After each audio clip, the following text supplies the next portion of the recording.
meu nome é Eduardo, eu sou geógrafo, né, da UF, estou no programa de mestrado também na UF, em geografia. Eu vou começar falando sobre o título, que agora é a presença dos fundos de pensão na gestão de serviços públicos do Rio de Janeiro, que antes era a atuação dos fundos de pensão na financiarização dos serviços públicos, né? Só que depois da releitura crítica do meu projeto, que até a Hipólita foi da banca e tal, da conversa com o Daniel e da Ampura agora no fim, decidi tirar a atuação dos fundos de pensão na financiarização dos serviços públicos para até a dissertação ainda é isso, mas saiu do título, né? Até para o que foi discutido de ontem e hoje, né? Já que os fundos de pensão que eu estou estudando pela configuração do da situação do Rio de Janeiro são os três maiores estatais, a Previ, a Funcef e a Petros, que juntas na holding Invepar, fundaram a Invepar junto com a OAS, a empreiteira. E boa parte dos investimentos que eles fizeram em Guarulhos ou no metrô foi com financiamento do BNDES. E no caso de Guarulhos chegava a 80%. E no trabalho da Jardim você até vê, entre a solidariedade e o risco, me esqueci o resto do título, né? Havia um interesse, um projeto, assim, talvez, né, do grupo político que chegou, né, e inclusive ela usa alguns discursos do Lula que falam em socializar o desenvolvimento, né, inserção do trabalhador, né, via fundos de pensão no desenvolvimento e tal. E, inclusive, o presidente da Previ, o Sérgio Rosa, ele era um ex-sindicalista do grupo dele, né, com Berzoini e tal. Então, se configurou um grupo que tinha um projeto de desenvolvimento utilizando esses mecanismos são estatais, nos fundos, o BNDES, que tem o Tesouro por trás e tal. Então, eu pensei na minha dissertação em falar um debate sobre financiarização de início, né, no primeiro capítulo, depois falar sobre o Brasil, né, mudando escala, né, saindo do global, das questões globais para a realidade brasileira dos fundos de pensão, e num terceiro capítulo pensar na pesquisa empírica mesmo, com as entrevistas, já fiz algumas, inclusive, que eu posso falar, algumas coisas já foram feitas. Enfim, como surgiram os fundos de pensão no Brasil, né? Esses três, que a partir dos anos 60, entre 70, principalmente no governo militar, como uma forma de incentivo à poupança interna, já que algumas empresas, como Petrobras, né, que é o caso da Petros, né, perderam os trabalhadores alguns benefícios da aposentadoria, e, portanto, eles entravam dentro desses fundos de pensão com renda complementar na aposentadoria. A inserção deles como fomentadores da transformação de serviços públicos em produtos financeiros, né? Já que, numa das entrevistas que eu fiz agora, de um ex-Banco do Brasil, Previ e representante da Previ na Invepar, ele fala que, aí já talvez apontando uma financiarização nisso, que ele fala entre diferenciar o que é o lucro financeiro e o lucro econômico, que é o que nos interessa, do lucro social, que é o interesse do Estado. E ele fala também, até anotei aqui, porque essa transcrição ainda estou fazendo. É demorado fazer transcrição, então... Aí ele fala, ou a gente faz... ou a gente investe o nosso dinheiro, o dinheiro do terceiro que está com a gente, do trabalhador, e busca o lucro no futuro, ou a gente investe no banco, no CDB e tal. E, entre as coisas, o que eles estão visando nisso também é porque existe o custo do capital próprio, né, o custo do terceiro, mais o risco país e mais o risco do custo de oportunidade. Aí, de duas, uma. Ou aplico nesse investimento, ou eu vou atrás do banco. Aí, isso aqui foi do Harvey, né, os grupos de capitais urbanos, ou seja, aquele que extrai seu processo de valorização diretamente da produção e do funcionamento da cidade, né? Os fundos de pensão, no caso, apresentam-se como os grupos de capitais urbanos atuantes na financiarização de serviços públicos. Esses grupos se beneficiam dos benefícios da gestão de serviços públicos organizados a partir de contratos de longo prazo. Aí, desenvolvimento de reflexões na financiarização de serviços públicos sobre o tema, ainda que é pouco pesquisado, na geografia, pelo menos, né?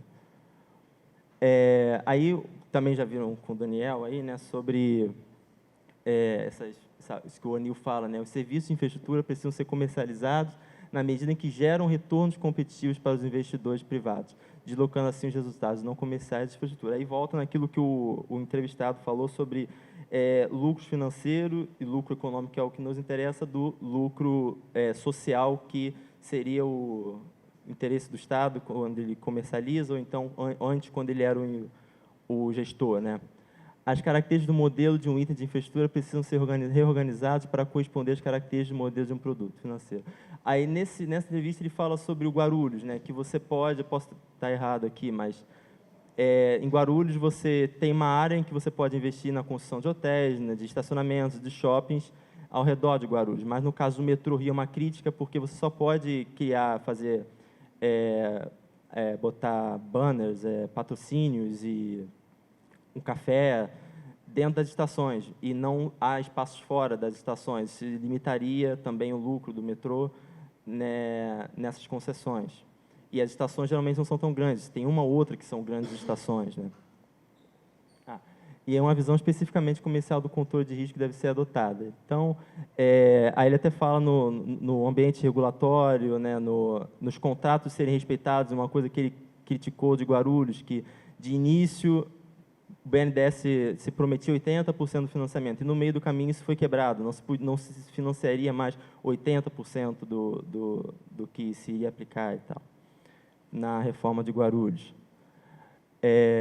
Aí, voltando à criação dos fundos de pensão em 77, né, esses três maiores, durante o regime militar, a Previdência Complementar dos Trabalhadores, comentar a poupança intensa, já tinha falado sobre isso, a diferença dos anos 90, em que os fundos eles foram muito importantes na privatização de empresas, junto com o BNDES. E, a partir dos anos 2000, até pelo Partido dos Trabalhadores não gostar de falar em privatização, mas em concessões, diferenciar os dois aspectos, há realmente, de fato, uma transição. E tem até alguns trabalhos que foram bons, assim, na época, para o projeto, principalmente, que foi o do Brasil Potência, né, do Zibek, ou então o Capitalismo de Laços, do Lazzarini, né, mostrando essas misturas que aconteciam, principalmente a partir dos anos 2000, né, e o Estado por trás disso tudo. Mas será que é o que estava discutindo? Será que não dá para falar que há um processo de financiarização, mesmo estando o Estado por trás disso?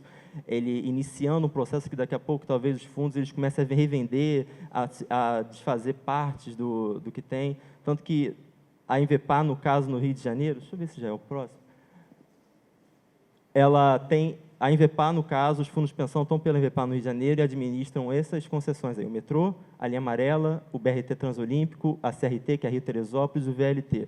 Sendo que no metrô da Barra é uma concessão à parte. Existe o metrô, linha 1 e 2, e a linha 4 é uma outra concessão. Mas é Invepar. E já se previa que seria porque não faria sentido, não teria como você ter uma outra administradora naquele... Acho que só tem um caso em São Paulo que uma das linhas não é da mesma concessionária, né?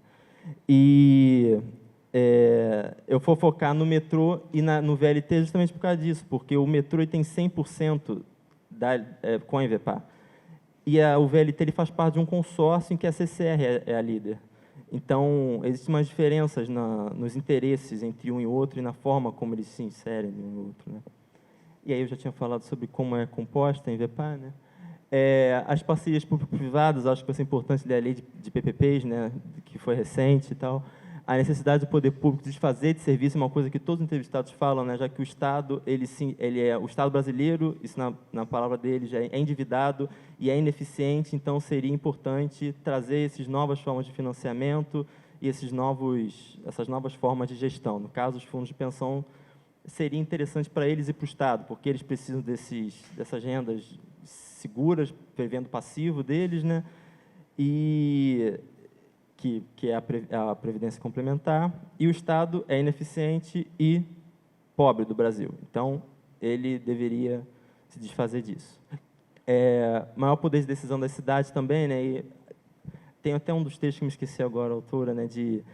A relação, a importância das relações entre o investidor e o local onde você vai investir, e como os fundos, tirando a FUNCEF, a Petros e a Previ, elas estão no Rio de Janeiro, e você tem toda a partir das Olimpíadas e da Copa do Mundo, eles até falam nos gargalos que se encontraram no Rio de Janeiro, e a grande oportunidade que havia no Rio de Janeiro durante esses mega eventos, já que todos aqueles que eu mostrei ali ou surgiram para as Olimpíadas ou foram reformados e estendidas as concessões visando melhorias para as Olimpíadas, né? Da linha amarela e do metrô, principalmente.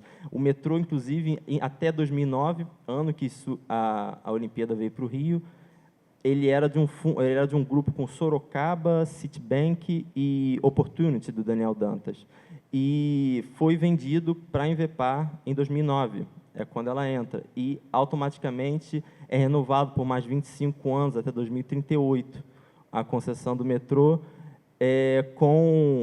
o pagamento da outorga foi em torno de 1 bilhão e, basicamente, foi na compra de equipamentos para o próprio sistema, né? Como novas composições ou reformas de estação. Aí, por meio das entrevistas, as entrevistas iniciais, tirando essa que não é mais alguém dentro dos fundos, né, foram muito difíceis. A segunda, principalmente, que foi com um dos vice-presidentes da Invepar, porque ele não falava sobre os fundos. Ele dizia que não iria falar sobre os fundos. E então ele só falou comigo sobre como é que é o dia a dia do metrô, na verdade, né? como é que é a gestão do metrô. Acabou que não falou sobre mais nada. Mas esse, como ele não era ele foi bem mais flexível e foi até uma boa entrevista. Aqui eu já falei, as perguntas relacionadas aos fundos não foram respondidas pelo entrevistado. O primeiro, como não era, ele era um ex-presidente, ele era de carreira do metrô, então ele era engenheiro, ele não tinha realmente muito o que falar.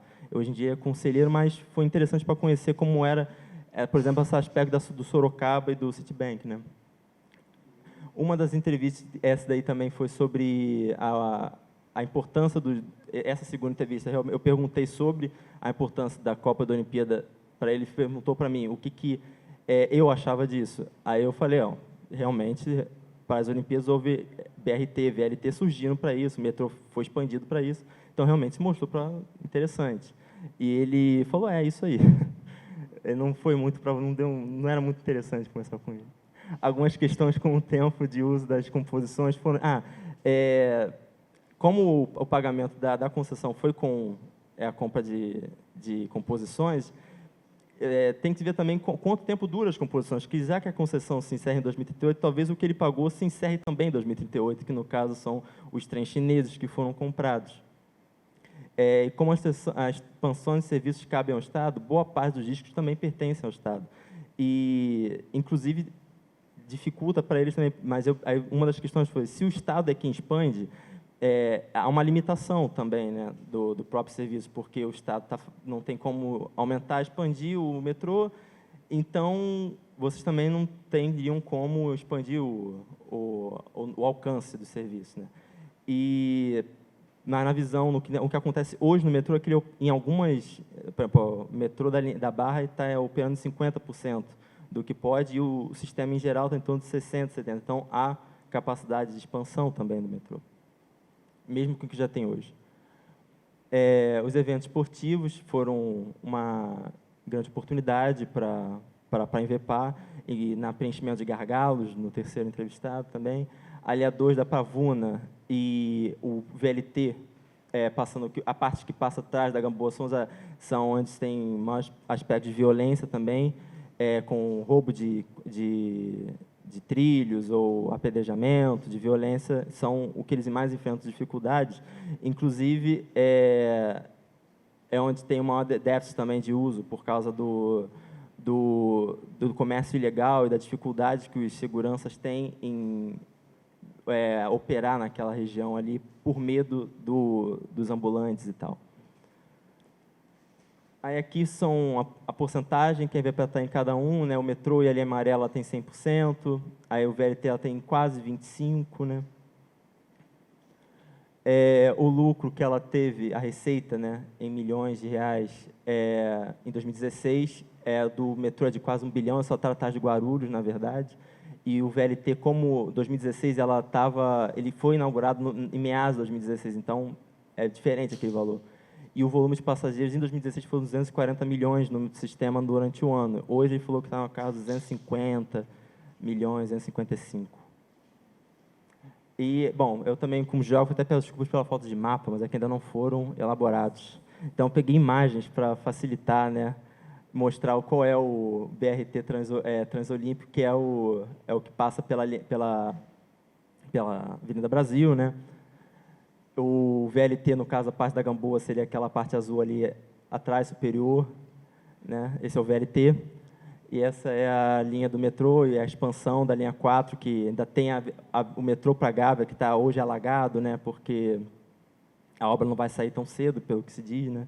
Porque o Estado não tem condições. E é isso. Obrigado.